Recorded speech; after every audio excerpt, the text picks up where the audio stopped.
عن عبد الله بن عمرو رضي الله تعالى عنه قال قال رسول الله صلى الله عليه وسلم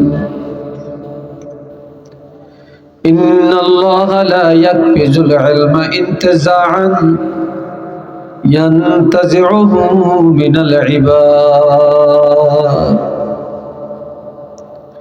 আল্লাহ পাক বান্দার অন্তর থেকে টানিয়া টানিয়া ইলম উঠাইয়া নিবে না, ইলমগুলো টানিয়া টানিয়া আল্লাহ বের করে নিবে না। ওয়ালাকিন ইয়াকবুযুল ইলমা বিকবযিল উলামা, আল্লাহ বড় বড় হক্কানি হক্কানি আলেমদেরকে উঠাইয়া নিয়ে যাবেন। এই আলেমদেরকে নিতে নিতে নিতে নিতে আর কোনো ভালো আলেম থাকবে না। এই আলেমদেরকে উঠিয়ে নেওয়ার দ্বারা ইলম উঠে যাবে। আলেমরা যখন চলে যাবে ইলম কার কাছে থাকবে? তখন এই আলেমদেরকে উঠিয়ে নেওয়ার মাধ্যমেই ইলম উঠে যাবে। ইত্তাখাযান নাসু রুউসান জুহালান, মানুষ বিপদে পড়িয়া নামদারি পোশাকদারি আলেমের কাছে ফতুয়ার জন্য দৌড়াবে, ফতুয়া জিজ্ঞাসা করবে। এতে করে নিজেরও জাহান্নামী হবে। ফাফতাও বিগাইরি ইলমিন, বিনা ইলমে ফতুয়া দিবে। ফাদাল্লু আদাল্লু, এতে নিজেও গোমরাহ হবে, মানুষকেও গোমরাহ করবে। নিজেও জাহান্নামে যাবে, মানুষকেও জাহান্নামী করে ছাড়বে। একটু চিল্লে বলেন নাউযুবিল্লাহ। সেই সময়টা কিন্তু এখন চলছে। আজ থেকে 10 বছর আগে ওয়াজের ময়দানে যে মজা পাইছি এখন আর সেটা নাই। এখন নতুন নতুন কিছু উজাইয়া বের হইয়া কি যে বলে কি যে কয় এর কোনো দিশা পাওয়া যায় না। আর আপনারা হয়ে গেছেন এখন দিশাহারা। যাবেন কোন দিকে? যাবেন কোন দিকে? এ ভাইরা রে আমার, এই দুনিয়ায় সবচেয়ে ভালো মানুষ হলো উলামায়ে কেরাম, সবচেয়ে খারাপ হলো উলামায়ে কেরাম। কিয়ামতের ময়দানে সবার আগে জান্নাতে যাবে উলামায়ে কেরাম, এবং সবার আগে জাহান্নামে যাবে একদল উলামায়ে কেরাম। দুনিয়াতে সবচেয়ে ভালো মানুষ আলিম, আর সবচেয়ে খারাপও আলেম। এই জন্য আরেকটা কিতাবে আছে, আন্নাসু কুল্লুহুম হালকা ইল্লাল আলিমুন, এই দুনিয়ার যত মানুষ সব ধ্বংস হয়ে যাবে, শুধুমাত্র কেবলমাত্র উলামায়ে কেরামেরা নাজাত পাবে। ওয়াল আলিমুনা কুল্লুহুম হালকা ইল্লাল আমিলুন, সমস্ত উলামায়ে কেরামেরা বিপদে পড়ে যাবে, ক্ষতিগ্রস্ততার মধ্যে পড়ে যাবে, কিন্তু তারা বিপদে পড়বে না, হালাক হবে না যাদের ইলম অনুযায়ী আমল আছে। কি আছে? ইলম অনুযায়ী যাদের আমল আছে। ওয়াল আমিলুনা কুল্লুহুম হালকা ইল্লাল মুখলিসুন, আমল করে মানুষ জাহান্নামে যাবে, আমলদার মানুষগুলো সব বিপদে পড়ে যাবে, কিন্তু তারা হালাক হবে না, ধ্বংস হবে না। যাদের আমলের মধ্যে খলসিয়ত আছে, আল্লাহর সন্তুষ্টি যাদের মধ্যে আছে, একমাত্র তারাই জান্নাতে যাবে। একটু চিল্লিয়ে বলেন না সুবহানাল্লাহ।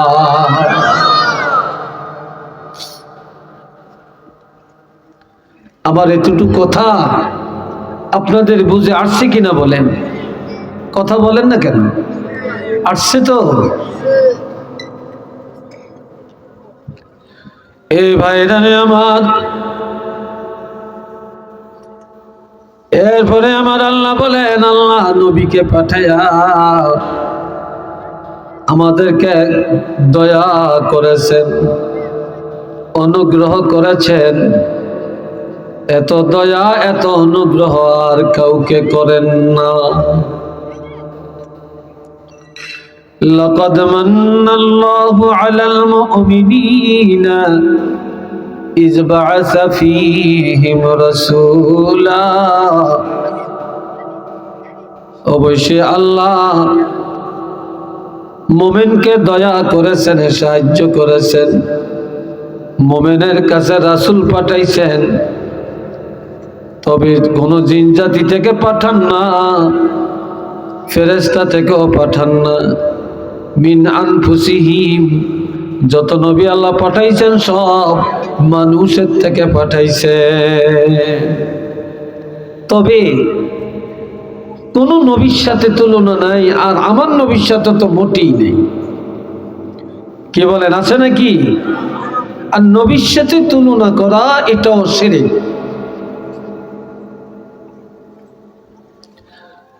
আল্লাহ নবী পাঠাইয়া বলছেন আমাদেরকে দয়া করছেন, আরেক জায়গায় আল্লাহ বলছেন আমাদেরকে আরেকটা জিনিস দিয়ে দয়া করছেন। 30 পারা কোরআন আল্লাহ আমাদেরকে দিয়া আল্লাহ দয়া করেছেন।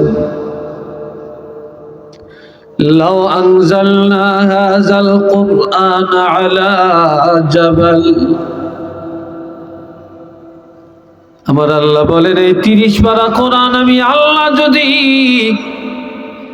পাহাড়ের মধ্যে রাখতাম, লারাআইতাহু, হাবিব অবশ্যই আপনি দেখতেন,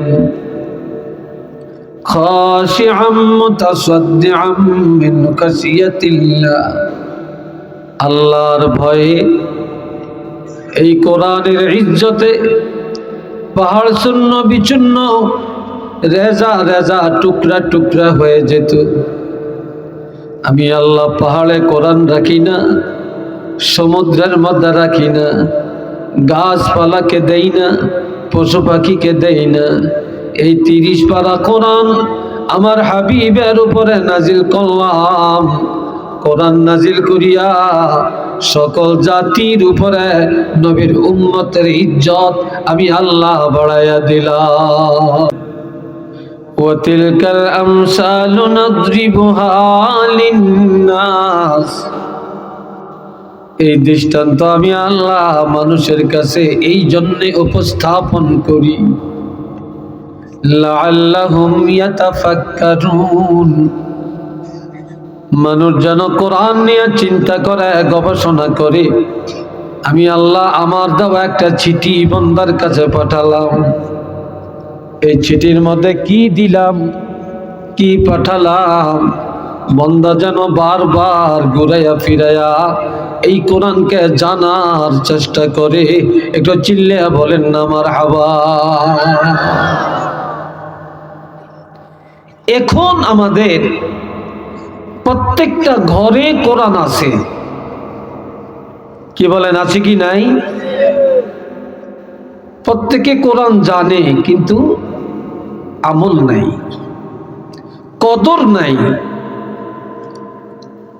এখন কোরআনের কদর করি, কোনো চাইলে চুমা দিই, হাতের থেকে পড়ে গেলে সদকা দিই,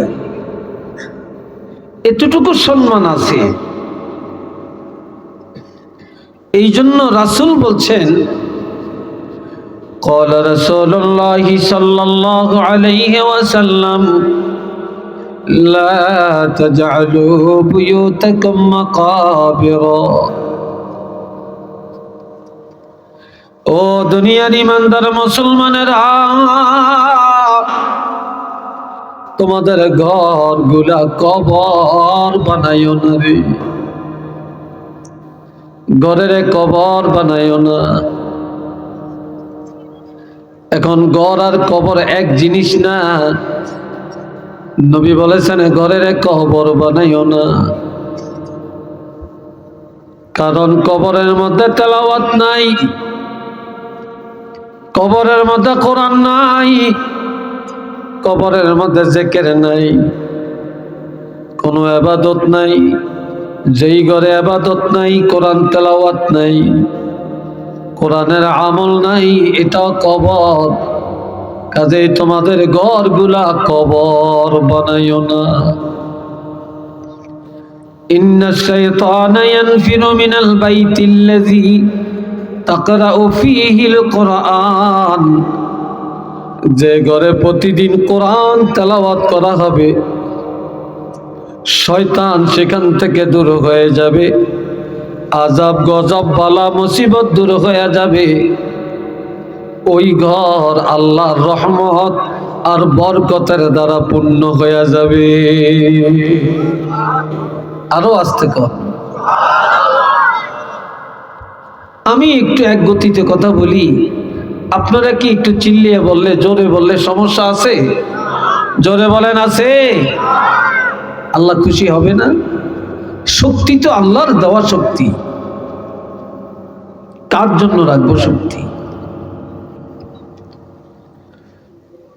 তিরমিজি শরীফের মধ্যে রাসূল বলেছেন, ইন্নাশ শাইতানা ইয়ানফিরু মিনাল বাইতিল্লাযী তাকরাউ ফীহি সূরাতুল বাকারাতি,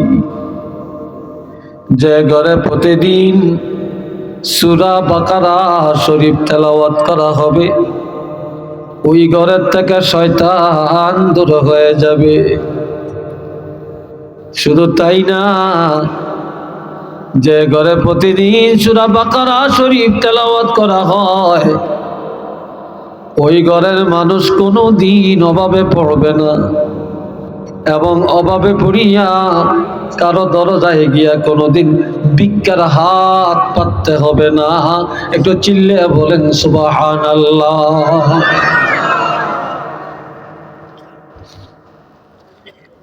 নবী আর এক হাদিসে বলেছেন, আল্লিমুন নিসাআকুম, তোমরা তোমাদের মহিলাদেরকে ইলম শিক্ষা দাও। কি শিক্ষা দাও? ইলম শিক্ষা দাও। তবে বিশেষ করে সূরাতুল মারিয়াম, ওয়াল্লিমুন নিসাআকুম সূরাতুল মারিয়াম ওয়া সূরাতুন নূর ওয়া সূরাতুল ইয়াসিন ওয়া সূরাতুল ওয়াকিআ। এই সূরাগুলি সহিভাবে কোরআন তো শিখাইবা, এই সূরাগুলি মহিলাদেরকে ভালোভাবে শিক্ষা দিবা। মহিলারা এই সূরাগুলোর শিক্ষা যদি অর্জন করতে পারে, তারা হেদায়েত পাওয়া যাবে, সঠিক রাস্তা পাওয়া যাবে, তারা আমলের রাস্তা খুঁজে পাবে, আদর্শবান হয়ে যাবে। একটু চিল্লিয়া বলেন সুবহানাল্লাহ।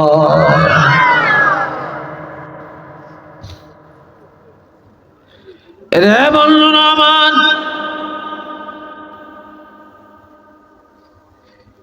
এই কোরআন কেমন কোরআন আমরা পাইলাম? সাহাবায়ে কেরাম আল্লাহর হাবিবকে প্রশ্ন করলেন, ইয়া রাসূলুল্লাহ, এই কোরআনের ইজ্জত কেমন? কোরআন ছিল কোথায়? কোরআন আসছে কোত্থেকে? আমার আল্লাহ জিবরাইল আমিনকে পাঠিয়ে দিয়ে বললেন, জিবরাইল আমিন তেলাওয়াত করে শোনালেন, ইন্নাহু লাকুরআনুন কারীম, নিশ্চিত এটা সম্মানী কিতাব। এই কিতাবের উপরে আসমানি আর কোন কিতাবের মর্যাদা নাই, এটা সবচেয়ে মর্যাদা সম্পন্ন কিতাব। শুধু এই কিতাবের ইজ্জতে আল্লাহ বাড়ায় না রে ভাই, এই কিতাবওয়ালার ইজ্জত আমার আল্লাহ বাড়ালেন। আপনাদের এই রাস্তা দিয়া কত নেতা যায়, মন্ত্রী যায়, মিনিস্টার যায়, এমপি যায়, ডিসি যায়, এসপি যায়, কোটিপতি যায়, কিন্তু কোনোদিন কেউ বলতে পারবে না এই এলাকার কবরে রাজা আল্লাহ মাফ করে দিয়েছেন। কিন্তু আমার নবী বলেছেন, ইন্নাল আলিমা আও মুতাআল্লিমা ইজা মাররা আলা ক্বরিয়াতিন, কোন একজন কোরআনের আলেম অথবা একজন তালিবুল ইলম যদি কোন এলাকা দিয়া বিচরণ করে, অবস্থান করে, ইউরফাউ আনহু আযাবুল কবরি 40 ইয়াওমা, আমার নবী বলেন ওই এলাকার কবরের আযাব আমার আল্লাহ 40 দিনের জন্য উঠাইয়া নিয়ে যায়।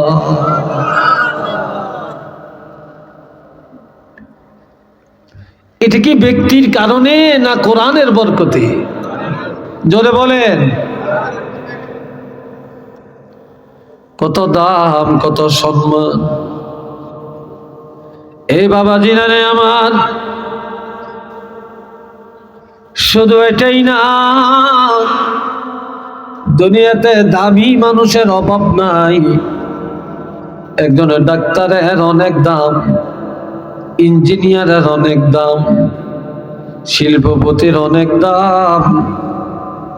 আর আমার রাসূল বলেন, খায়রুকুম মান তাআল্লামাল কুরআন ওয়া আল্লামাহু, যে কোরআন পড়ে সহিভাবে এবং অন্যকে কোরআন সহিভাবে শিক্ষা দেয়, এই লোকটা গরিবের ছেলে হতে পারে, গরিব হতে পারে, বেতন কম হতে পারে, দুনিয়াবি লেখাপড়া কম হতে পারে, কিন্তু আল্লাহর কোরআন সহিভাবে জানার কারণে এবং কোরআনের ওস্তাদ হওয়ার কারণে রাজা, বাদশাহ, মন্ত্রী, মিনিস্টার, ডাক্তার, ইঞ্জিনিয়ার, সেইটা এই কোরআনওয়ালার দাম বহু গুণে আল্লাহ বাড়াইয়া দিয়েছে।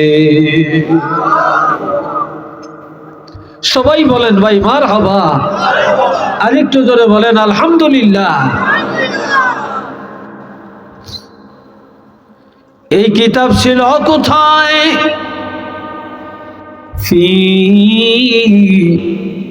কিতাবিম মাকনুন, এটা গোপন ভান্ডারের কিতাব, লৌহে মাহফুজে গোপন ভান্ডারে সংরক্ষণ করা কিতাব। লা ইয়ামাসসুহু ইল্লাল মুতাহহারুন, এই কিতাব পবিত্রতা ছাড়া ধরা যায় না, কারণ এটা এমন কিতাব আত্মাকে পবিত্র বানায়, পরিবারকে পবিত্র বানায়, সমাজকে পবিত্র বানায়, অফিস আদালত পবিত্র বানায়, ডিসি অফিস পবিত্র বানায়, সংসদ ভবনের পবিত্র বানায়, রাজনীতির ময়দান পবিত্র বানায়। আর এমন কোরআন ধরতে হলে পবিত্রতা ছাড়া ধরা যায় না। একটু চিল্লে বলুন সুবহানাল্লাহ। তানজিলুম মির রাব্বিল আলামিন, আর এই কিতাব সাগরের পানি দিয়ে ভেসে আসে না, এটা গাছের কোনো ফল না, মাটি ফেটে আসে না। এই কিতাব বিশ্ব জগতের প্রতিপালক আল্লাহর পক্ষ থেকে আসছে। এই কোরআন আমার আল্লাহ দিয়েছেন, এটা আল্লাহর বাণী। এই জন্য নবী বলেছেন, তোমরা প্রতিদিন ঘুম থেকে জাগিয়া আল্লাহর সাথে কথা বলো, আল্লাহর সাথে কথা না বলে কাজে যাইও না। আবার রাত্রিবেলায় যখন ঘুমাতে যাইবা আল্লাহর সাথে কথা বলিয়া ঘুমাও, আল্লাহর সাথে কথা না বলিয়া ঘুমাইও না। আর আল্লাহর সাথে কথা বলার একমাত্র মিডিয়া হলো আল্লাহর কোরআন।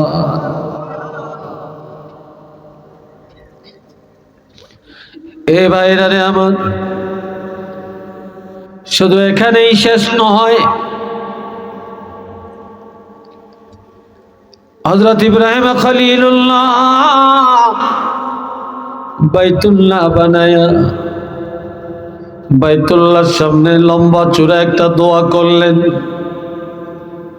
ওই দোয়ার মধ্যে বললেন, রব্বানা ওয়া বা'আস ফীহিম রাসূলাম মিনহুম ইয়াতলু আলাইহিম আয়াতিকা ওয়া ইউআল্লিমুহুমুল কিতাবা ওয়াল হিকমাতা ওয়া ইউযাক্কিহিম ইন্নাকা আনতাল আজিজুল হাকীম।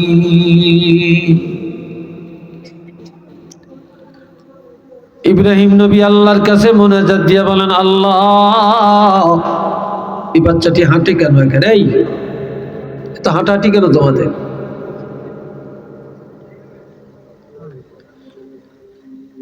আল্লাহ, আমি খুব চিল্লান পছন্দ করি না, আমি এক ধাঁচে কথা বলি। অনেক চিল্লা চিল্লি, অনেকে জানে, শক্তিও ভালো, আওয়াজ ভালো, আমার এতটা না, আমি এতটা পারি না, আমি একটু ধীর গতিতে কথা বলি। সমস্যা আছে আপনাদের? হ্যাঁ বাবাজিরা রে আমার, আল্লাহ কেমন নিয়ামত আমরা পাইলাম একটু শুনেন। হযরত ইব্রাহিম খলিল আল্লাহর কাছে বলেন, আল্লাহ, রহমাতুল লিল আলামিন নবীকে কার ঘরে কার বংশে জানি পাঠান আমি জানি না, তবে আমি দাবি করলাম, আবদার করলাম, রহমাতুল লিল আলামিন নবীকে আমি ইব্রাহিম খলিলের বংশে আমার সন্তানদের মধ্য হতে পাঠাইয়া দেন, আমার বংশকে ভাগ্যবান বানাইয়া দেন। তবে আল্লাহ, নবীকে যা পাঠাবেন আমার বংশে, নবীর মধ্যে যেন 4টা গুণাবলী পাওয়া যায়। আরো আস্তে কর, আর একটু জোরে বলা যায় না? মাশাআল্লাহ। কয়টা? 4টা। আমাদের নবীজির গুণাবলী কি 4টা? গুণের কোনো শেষ আছে? তুলনা আছে? নাই। কিন্তু ইব্রাহিম খলিল চাইছেন মাত্র 4টা। তার মধ্যে 1 নম্বরে, ইয়াতলু আলাইহিম আয়াতিকা, আল্লাহ যিনি আপনার কোরআনের আয়াত মানুষের কাছে তেলাওয়াত করে শোনাবেন, যিনি সহি কোরআন তেলাওয়াত করবেন, সহি ভাবে কোরআন তেলাওয়াত শোনাবেন, শিখাবেন। দুনিয়াতে এক একজনে এক একটা সেক্টরে কাজ করে, করতে পারে, করো, কিন্তু কোরআন সবাইকে জানতে হবে। কি বলেন, ঠিক কিনা? কোরআন সবাইকে জানতে হবে, যেহেতু প্রত্যেকটা মুসলমানের নামাজ পড়া ফরজ, আর নামাজ পড়তে হইলে সহি কোরআন লাগবে। কি ভাই, লাগবে কি না? কোরআন ছাড়া কি নামাজ হবে? হবে না। আর আমার প্রাণের নবীজি এই কোরআন পায়া এমন ভাবে তেলাওয়াত করতেন, রাত্রিবেলায় এশার নামাজ আদায় করে কোনোদিন কিছু খাইতেন, কোনোদিন কিছু না খায়াই নবী 2 রাকাত নফল নামাজের নিয়ত করতেন। এই 2 রাকাত নামাজের মধ্যে সারা রাত দাঁড়ায়া দাঁড়ায়া আল্লাহর হাবিব 30 পারা কোরআন খতম করে দিতেন। নামাজ মাত্র 2 রাকাত, আর কোরআন হলো 30 পারা। কয় পারা? 30 পারা। নবীর কোরআন খতম হয়ে যায় রে ভাই, মসজিদে নববীতে ফজরের আযান শোনা যায়, আবার দিনের বেলায় আরাম নাই। নবী মানুষের কাছে যায়া যায়া কোরআনের দাওয়াত দেন, কোরআনের দাওয়াত দেন। সেই যুগের কিছু রীতিনীতি বর্তমানে শুরু হয়েছে। এখন যদি বলে আপনার ছেলেটারে মাদ্রাসায় দেন, কোরআন পড়ান, হাফেজ বানান, আলেম বানান, হুজুর আপনি কি শুরু করছেন? আমনগো কাজ আপনারা থাকেন, কি করতে হবে না হবে আমরা কোনো কম বুঝি না, আমরা সিদ্ধান্ত নিয়ে রাখছি কি করব। বিশ্বাস হয় আপনাদের? বন্ধুরা রে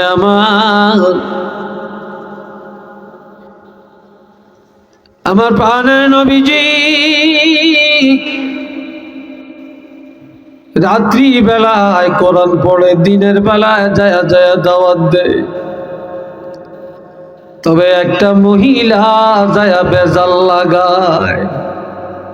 কয়টা মহিলা? কথা কয় না। একটা মহিলা। আমাদের দেশে এরকম বেজাইল্লা মহিলা আছে, আপনাদের দেশে আছে কিনা জানি না। একটা বাড়ির ইজ্জত নষ্ট করার জন্য একটা মহিলাই যথেষ্ট। আপনাদের এই গ্রামের ইজ্জত নষ্ট করার জন্য 10টা মহিলা লাগবে না, একটা মহিলাই যথেষ্ট। পুরা বাঙালির নাক চুল কাটার জন্য, ইজ্জত মারার জন্য 10টা মহিলা লাগবে না, একটা মহিলাই যথেষ্ট। ঠিক নেই? আবু লাহাবের স্ত্রী উম্মে জামিলা নবীর চাচী, এই মেয়ে লোকটা যায় যায় বলতেছে, মুহাম্মদ কি খবর নিয়ে তোমাদের কাছে আসছে? বলে এক আল্লাহর দাওয়াত দিয়েছে, মুহাম্মদ রাসূল রিসালাতের দাওয়াত দিয়েছে, আর সুন্দর একখানা 30 পারা কোরআনের দাওয়াত দিয়েছে। কি বলেছ? বলে নবীর কথা আচার আচরণ এত ভালো লেগেছে, আমরা সিদ্ধান্ত নিয়েছি ঈমান আনবো। আজ কোরআনের দাওয়াত দিয়েছে, কোরআন মেনে নিব। মেয়ে লোকটা বলতেছে যে তোমরা জানো না আমি যা জানি। বলি কি? কয়ে তোমরা এই কোরআন যদি মানো, জীবনে আর কোনোদিনই ঘুমাইতে পারবা না, আরাম করা যাবে না। এই কোরআন মুহাম্মদ পায়া সারা রাত ঘুমায় না, দাঁড়াইয়া দাঁড়াইয়া কোরআন পড়ে। তোমরা যদি এই কোরআন মানিয়া নাও, জীবনে কোনোদিন আর ঘুম যাইতে পারবা না। কাজে যে কোরআন গ্রহণ করলে ঘুম যাওয়া যায় না, এটা শান্তির কোরআন না, এটা অশান্তির কোরআন। একটু চিল্লিয়া বলেন নাউযুবিল্লাহ। আর একটু জোরে কর। এবার আপনারা বলেন, আল্লাহ নবীরে পাঠাইছেন, কোরআন পাঠাইছেন শান্তির জন্য না অশান্তির জন্য? চিল্লিয়া বলেন শান্তির জন্য। এ বাবা জিরারে আমার, এতে করিয়া মানুষের মন ঘুরে যায়, নবী প্রচন্ড ব্যথা পায়। আর আমার আল্লাহ সান্ত্বনা দিয়া বলেন, তাহা, হে আমার হাবিব ও আমার বন্ধু, মা আনজালনা আলাইকাল কুরআনা লিতাশকা, আমি আপনাকে কষ্ট দেওয়ার জন্য কোরআন নাজিল করি না, অশান্তির জন্য আমি আল্লাহ কোরআন নাজিল করি না। কোরআন দিয়েছি আরামের জন্য। সারা রাত দাঁড়ায়া কোরআন পড়বেন না, সারা রাত ইবাদত করবেন না, কিছু সময় ইবাদত করেন, কিছু সময় ঘুমান, আরাম করেন। যারা মনে করে কোরআনে শান্তি নাই, তারা যেন জানতে পারে কোরআনের মধ্যে শান্তির অভাব নাই। তাদের মুখের মধ্যে যেন চুনকালি লাগে, তবে জানিয়ে লন, ইল্লা তাযকিরাতাল লিমান ইয়াখশা। এই কোরআনের উপদেশ সবাই মানিয়ে নিবে না, কোরআন তারাই মানিয়ে নিবে, কোরআনের ইজ্জত তারাই করবে। আল্লাহর ভয় যাদের মধ্যে আছে তারাই কোরআন মানিয়ে নেবে। একটু চিল্লিয়া বলেন না সুবহানাল্লাহ।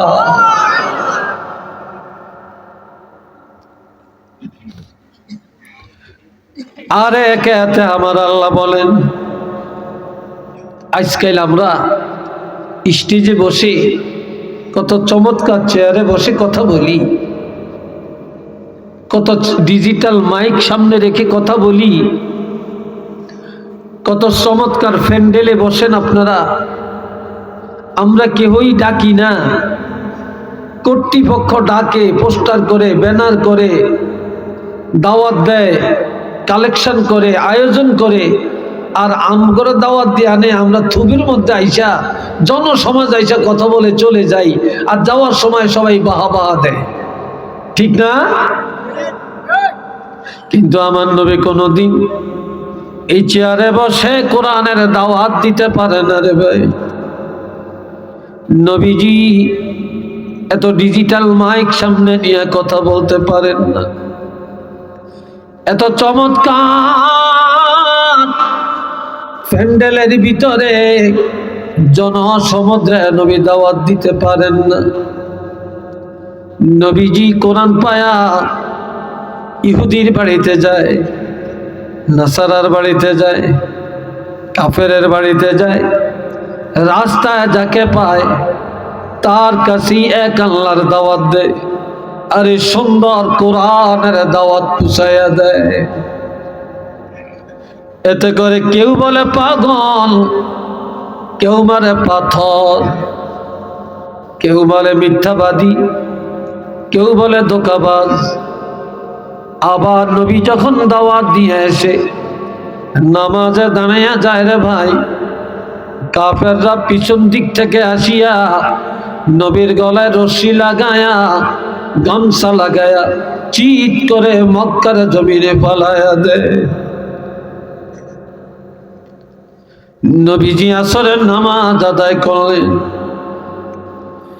এই আসরের নামাজ পড়িয়া বাইতুল্লাহর সামনে বসে বসে চোখের পানি ছাড়া বিনায়া বিনায়া কান্দে। নবী কেন কান্দেন আল্লাহ তো জানেন, আমার আল্লাহ জানিয়ে দেন, কিতাবুন উনজিলা ইলাইকা ফালা ইয়াকুম ফি সাদরিকা হারাজুম মিনহু লিতুনজিরা বিহি ওয়া যিকরা লিল মুমিনিন। একটু কন্যা আল্লাহু আকবার, আর একটু জোরে বলেন আল্লাহু আকবার। আমার আল্লাহ জানিয়ে দেন, হাবিব আমি আল্লাহ এই 30 পারা কোরআন আপনাকেই দিলাম, বা আপনার উপরে নাজিল করা হলো। এই কিতাবের আলোকে দাওয়াত দেওয়ার ক্ষেত্রে মন ঘাবড়াবেন না, সংকীর্ণতা অবলম্বন করবেন না, দাওয়াত বন্ধ করা যাবে না। কেননা হক কথা যখন বলবেন, দাওয়াত যখন দিবেন, কারো কাছে ভালো লাগবে, কারো কাছে খারাপ লাগবে। আর এই দাওয়াতি দায়িত্ব নবীরা পালন করেছেন, যন্ত্রণা ভোগ করেছেন, মাইর খেয়েছেন, গাল মন্দ শুনেছেন। আপনাকেও কষ্ট করা লাগবে, গাল মন্দ শোনা লাগবে, মাইর খাওয়া লাগবে। তবে কারা মানে কারা মানে না এটা নিয়ে আপনি চিন্তা করবেন না।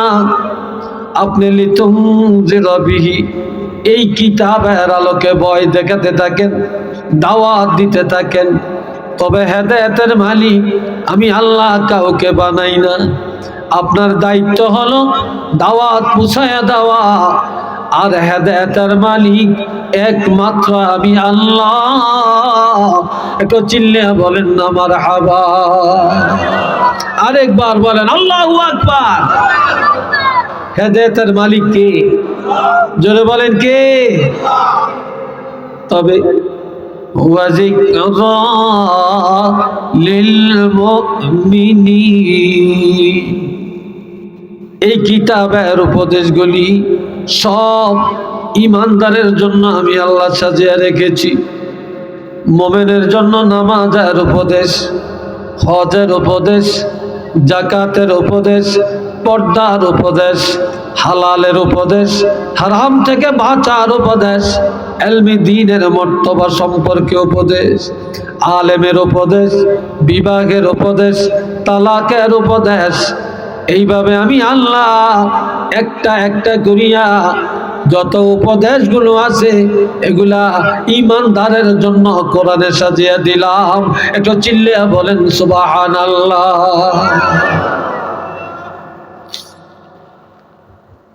আল্লাহ কথা বুঝতেছেন তো? হ্যাঁ, আল্লাহ কবুল করেন। একটু চিল্লিয়া সবাই বলেন আমিন। আরেকবার বলেন আমিন। এ বাবাজি নারে আমার,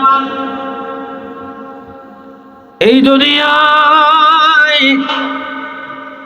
আলেমের এত মর্যাদা কেন? এই দুনিয়ায় যত আলিম, সব আলেমের ওস্তাদ হলেন আমার নবী। কথা ঠিক কিনা? কোরআনের ওস্তাদ কে? কথা কয় না। কোরআনের ওস্তাদ কে? নবী না? নবীর ওস্তাদ কে? নবীর ওস্তাদ আল্লাহ। বাপ যদি দামি হয়, সন্তানের দামি হয়। ওস্তাদ যদি দামি হয়, ছাত্র দামি হয়। ঠিক কিনা? নবীর ওস্তাদ আল্লাহ। আল্লাহ, আল্লাহর ছাত্র যিনি, তিনি সৃষ্টি জগতের মধ্যে শ্রেষ্ঠ। নবীর সমকক্ষ আর কেউ নেই। আর নবীর ওস্তাদ, নবীর ছাত্র যারা, নবীর ছাত্র যারা ওলামায়ে কেরাম, তাদের মর্যাদার উপরে এই দুনিয়ায় সাধারণ মানুষের কোনো মর্যাদা নাই। একটু চিল্লিয়ে বলেন না সুবহানাল্লাহ। বন্ধুরা রে আমার, এটা কেমন কোরআন আমরা পাইলাম?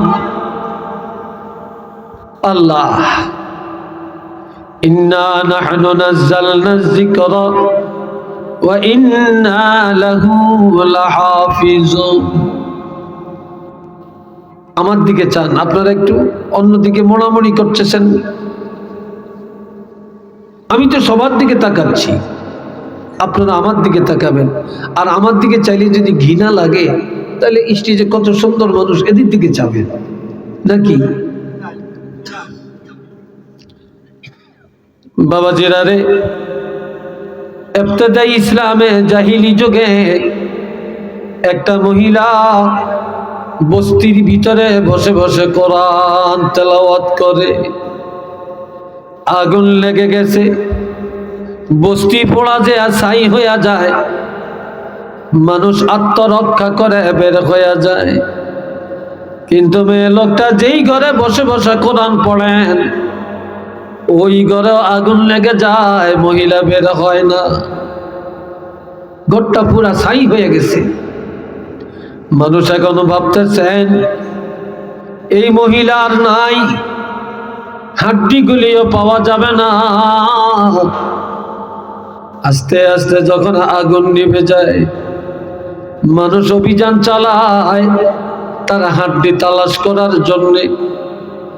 এবার ছাইগুলো সরিয়ে দেখে যেই জায়গায় মহিলা আল্লাহর কোরআন পড়ছিলেন, ওই জায়গায় এখনো বসে বসে আল্লাহর কোরআন তেলাওয়াত করেন। মহিলাও পড়া যায় না, আল্লাহর কোরআনও পড়া যায় না। সবাই বলে, এ মহিলা, আগুনে সব পড়া গেল, তুমি জানো না? তুমি কেমনে টিকে রইলা? আমি তো বলতে পারি না, আগুন যে লাগছে। এবার নজর করে দেখে সব চাই। এই জন্য আল্লাহ বলেন, শুধু কোরআনের হেফাজত আমি আল্লাহ করব না, কোরআনের হেফাজত যারা করে, কোরআন যারা পড়ে, কোরআন যারা পড়ায়, কোরআনের উপরে যারা থাকে, কোরআনের ইলম যারা অর্জন করে, আমার রাসূল বলেছেন তাদের হেফাজতের জিম্মাদার হলেন আল্লাহ। একটু চিল্লিয়া বলেন না সুবহানাল্লাহ। এ বাবাজিরা রে আমার, এই দুনিয়ায় দেখেন কিয়ামতের ময়দানে 5 শ্রেণীর মানুষ বিনা হিসাবে জান্নাতে যাবে। কয় শ্রেণী? আরো জোরে বলেন। 1 নম্বরে হক্কানি ওলামায়ে কেরাম, 2 নম্বরে শহীদ, 3 নম্বরে গাজী, 4 নম্বরে হাফেজ কোরআন, 5 নম্বরে দানকারী। এবার শহীদেরা বলবে, শহীদ রে, ইসলামের জন্য শহীদ হলে জান্নাতে যাওয়া যায়, এই কথা পাইলা কোথায়? আল্লাহ এটা আলেমের কাছে পাইছি। বলে দাঁড়াও। গাজীরে ডাক দিয়া বলবে, ও গাজী, ইসলামের জন্য যুদ্ধ করে জিততে পারলে, গাজী হতে পারলে জান্নাতে যাওয়া যায়, পাইছো কই? আল্লাহ আলেমের কাছে। দাঁড়াও। এবার হাফেজে কোরআনকে বলবে, ও কোরআনের হাফেজরা, 30 পারা কোরআনের হাফেজ হতে পারলে জান্নাতে যাওয়া যায়, এটা পাইলা কই? আল্লাহ হক্কানি আলেমের কাছে। কয় দাঁড়াও। ও দানকারীরা,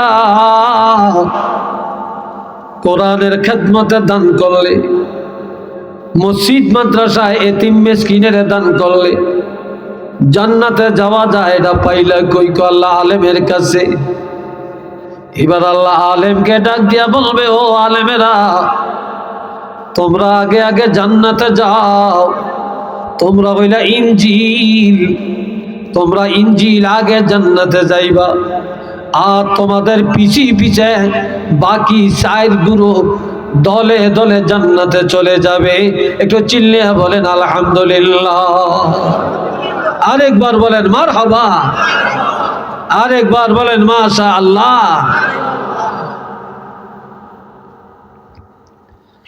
হাজিরিনে কেরাম, এই জন্য আজ নাই নাই কোরআনের ইজ্জত আমাদের কাছে নাই।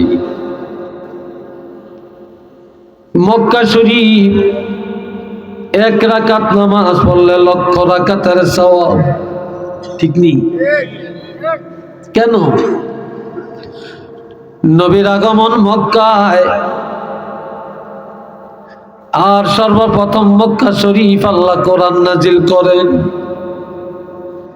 মক্কা শরীফের ইজ্জত আল্লাহ বাড়াইয়া দেন, মদিনার ইজ্জত বাড়ালেন।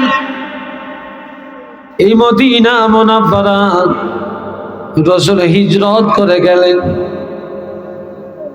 নবীজির রওজা মুবারক, আর মদিনায় যাওয়ার পরে আল্লাহ কোরআন নাজিল করেন।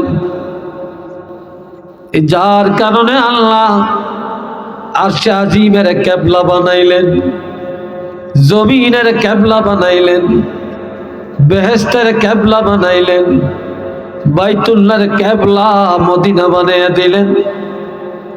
আর এই মদিনা মুনাফফারায় প্রত্যেকটা নেক আমল 50,000 গুণে বেশি সওয়াব আমার আল্লাহ বাড়াইয়া দিলেন। একটু চিল্লিয়া বলেন সুবহানাল্লাহ।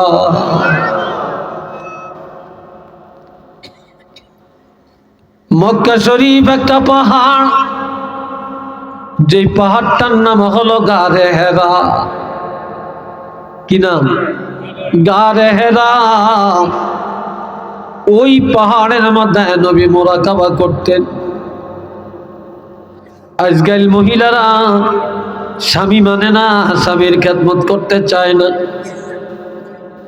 নবীজি ওই পাহাড়ের মধ্যে যখন মুরাকাবা করেন, অন্ধকার রাত, হযরত খাদিজা কোনদিন 1 বার, কোনদিন 2 বার, কোনদিন 3 বার পাহাড়ে উঠতেন, আর আমার নবীর খেদমত করে আসতেন, পানি খানা পিনা দিয়ে আসতেন। আর ওই পাহাড়ের মধ্যে সর্বপ্রথম আল্লাহর কোরআনের 5টি আয়াত আল্লাহ নাজিল করেন। ইকরা বিসমি রাব্বিকাল্লাযী খালাক খালাকাল ইনসানা মিন আলাক ইকরা ওয়া রাব্বুকাল আকরাম আল্লাযী আল্লামা বিল কলম আল্লামাল ইনসানা মা লাম ইয়ালাম। এই আয়াতগুলো নাজিল হয় যার জন্য আমার নবী বলেছেন এই পাহাড় এখন আর গারে হেরা নয়। নবীর জবান মোবারকে বলেছেন 2 নূরের সম্মিলন। নবী হলেন এক নূর। আমার নবী নূর না? কথা বলে না, জোরে বলেন। নবী নূর, কোরআন আর একটা নূর। এই 2 নূরের মিলন যেখানে, নবী বলেছেন এই পাহাড় আর গারে হেরা নয়। সেদিন থেকে নবী ঘোষণা দিলেন এই পাহাড়ের নাম হলো জাবালে নূর। এটা নূরের পাহাড়। একটু চিল্লে বলেন না সুবহানাল্লাহ। পাহাড়ের ইজ্জত আল্লাহ বাড়াইয়া দেন। এইবার আমি জানতে চাই, লম্বা কথা না, কয় মাসে 1 বছর এটারে উঠছে গেলে এই 4 জন কিনলে উঠছে কি যাই গিয়ে নাকি? হ্যাঁ, তাহলে তো আমার ছাড়িয়ে দেওয়া দরকার, তাহলে ছাড়িয়ে দেওয়া দরকার। তো 4 জনের এক জায়গায় তিনি হিসাবে দিচ্ছি। হায় হায়, কিটা কয় এ বাবা জেরারে আমার শোনেন, রমজান মাসের দাম সবচাইতে বেশি কেন? আর আল্লাহর কাছে একটা দোয়া করেন এই গভীর রাত্রে, আল্লাহ পাক যেন যখন এই মরণটা দেয় রে বাবা, রমজান মাসে যেন মৃত্যুটা দেয়। এটা আমিন বলতেন না? আর একটু জোরে বলেন না। قال رسول الله صلى الله عليه وسلم من مات من شهر رمضان يرفع عنه عذاب القبر إلى يوم القيامة। আমার নবী ارشاد ফরমান, নবী ارشاد ফরমান যে রমজান মাসে কোন ঈমানদার যদি ইন্তেকাল করে, এই রমজানের ইজ্জতের দিকে তাকায়া আমার আল্লাহ কিয়ামত পর্যন্ত কবরের আযাব উঠাইয়া নিয়ে যায়। কারণ শাহরু রমাদান আল্লাযী উনজিলা ফীহিল কুরআন, এই রমজান মাস কোরআন নাজিলের মাস। এই মাসে কোরআন নাজিল করেছেন। একটু চিল্লিয়ে বলেন না আলহামদুলিল্লাহ। জি, আরো আগে ইঙ্গিত দিলে তো আমার ভালো হইতো। এই ভাইরা রে আমার, 365 দিনে 1 বছর, এর মধ্যে কোন দিনটা সবচেয়ে দামি, কোন রাত্রটা দামি বলেন? জোরে বলেন। লাইলাতুল কদর। কেননা এই রাত্রে আমার আল্লাহ ইন্না আনজালনাহু ফি লাইলাতিল কদর, এই রাত্রে 30 পারা কোরআন একসাথে আমার আল্লাহ দুনিয়ার আসমানে বাইতুল আতিক নামক একটা মসজিদ, ওই মসজিদে আল্লাহ অবতীর্ণ করেন। সেখান থেকে অল্প অল্প করে 1 আয়াত 2 আয়াত করে আয়াতান আয়াতান সূরাতান সূরাতান নজমান নজমান করে আল্লাহ নাজিল করেন দীর্ঘ 23 বছরে। তাই যে এই রাত্রে কোরআন নাজিল করা হয়, 1000 মাসের চাইতে আরো বেশি এই রাত্রের মর্যাদা। একটু চিল্লিয়া বলেন না মারহাবা। কি কদর এই রাত্রে।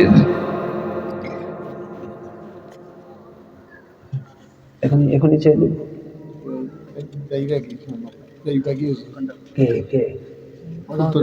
হুজুর আসছেন হুজুর আসছেন তো ঠিক আছে আলহামদুলিল্লাহ। আমি তো সমস্যা নেই তো। আরে কি বলেন, আল্লাহ কবুল করেন, সবাই বলেন আমিন। আরেকটু জোরে করেন আমিন। তাইলে ভাই শেষ কথা, এই কোরআনের দ্বারা যদি সব কিছুর ইজ্জত বাড়তে পারে, এরপরে রেহাল কাঠ দিয়া বানায়, সেই রেহালের দাম কাপড় দিয়া গিলাপ বানায়, এটার দাম কত বেশি। আর কোরআন যদি আমরা পড়ি আর কোরআন যদি পড়াই, আমার সন্তান আপনার সন্তান যদি কোরআন পড়ে, তাহলে আমাদের দাম আল্লাহর কাছে সবচেয়ে বেশি হবে না কম হবে? জোরে বলেন। আল্লাহ কবুল